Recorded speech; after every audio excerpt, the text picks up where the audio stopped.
So, if you've been using the internet for more than a couple years, you've probably heard of the deep web or the dark web, whatever people call it. It's like that second side to the internet where you're anonymous and there's tons of like hidden stuff on there, and you can use it for videos, streaming, almost everything the normal internet does, but it also has some illegal things to it, like hookers, drugs. I've even heard things about hitmen and like getting people to commit crimes for you. I don't know how accurate that is, but I'd probably believe it. Today's story time is about the dark web. This story time takes place 2 years ago. I was hanging out with one of my friends, and the whole 2 days that I was hanging out with him, he kept bragging that any day now he's going to get some LSD in the mail. Now, I already knew how he was doing that. It was definitely because of the dark web. So I told him, I was like, let me guess, dark web, right? He's like, yeah. And I was like, are you sure that's a good idea? He's like, yeah, man, he's a really trusted seller. I was like, how do you know that? He's online. He's like, cuz he has like really good feedback. And I was like, all right, man, like you do you, like whatever.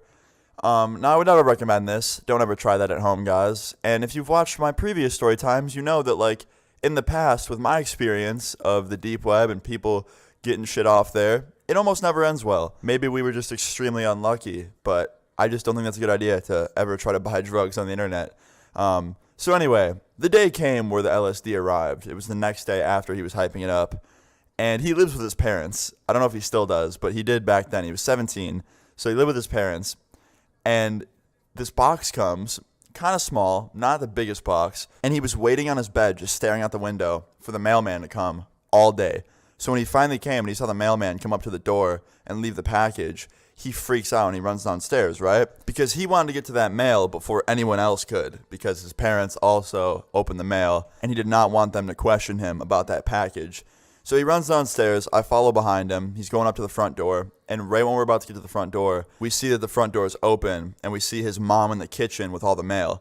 So my friend runs up to the kitchen table, and he's like, Mom, I got mail, where is it? And she's like, oh, this? Oh, who sent you mail? Like, you never get mail.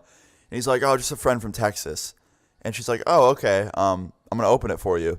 And he's like, no, Mom, don't open my mail, that's illegal. And she's like, you live in my house, I can open whatever I want. And she grabs box cutters and just cuts that bitch open. She just cut his package right open and starts opening it.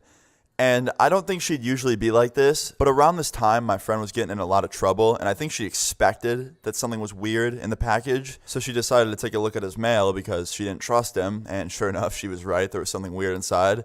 So she opens this package, and immediately there's a CD on top, like a CD in the package, and it's like a blank CD. And she's like, what's this? And my friend's like, oh, it's just a DVD my friend sent me. And she's like, okay, there's nothing on it. And he's like, yeah, I know, it's blank. Like, she burned it for me. And she's like, okay. And then there's bubble wrap. And she starts opening up the bubble wrap. And inside was like this paper CD case thing. And inside there was like 3 little tablets. And she sees them. She opens it up and she's like, what is this? And my friend goes, oh, they're just breath mints. Like, she makes her own breath mints. And his mom's like, oh, breath mints, really? And I'm trying not to laugh because I know what's going on right now. Like, she knows exactly what it is. He's caught fucking red-handed, and I'm in the middle of it. And it's kind of funny because I know I'm not going to get in trouble because I really had nothing to do with this. But, like, I just tried not to laugh. And he's like, yeah, Mom, it's breath mints. Can I have them, please? And then she goes, oh, well, hold on. I want to try one. I want to try these homemade breath mints. And she goes to put one on her tongue. And she's obviously faking it. But my friend goes, Mom, don't do that. And she's like, why? Wait, why, honey? Like, is there something not right about these breath mints? Like, what's the problem? And he's like, Mom, just give me them. And she's like, go to your fucking room right now. And he turns around real quick and just went upstairs because he knew there's no argument he could make. Like, she was fucking onto his bullshit. And she looks at me and she goes, Austin, did you have anything to do with this? And I was like, come on, you know me. Like, obviously not. And she's like, I don't really know if I believe you, Austin. I was like, look, if it makes you feel any better, when he told me about this yesterday, I thought to myself, that is so fucking stupid. So please, believe me when I say I had nothing to do with this. Like, I did not encourage this. I just asked him kind of why he was doing it and where it was coming from. And she's like, well, where is it coming from?